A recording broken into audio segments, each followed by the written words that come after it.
Cuma punya motor, pria ini bingung mau mudik karena bawa balita. Tak disangka dapat tumpangan mobil.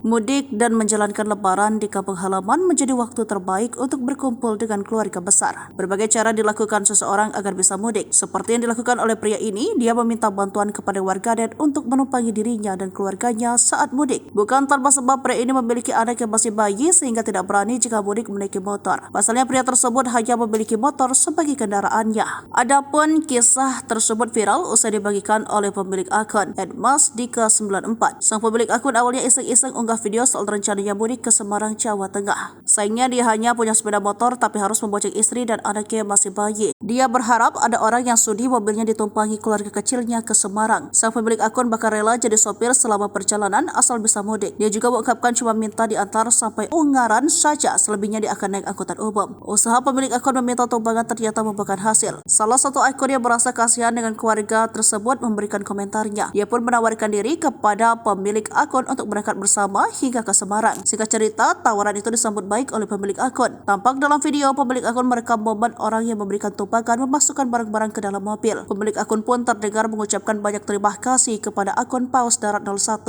yang ikhlas memberikan tumpangan buat mudik.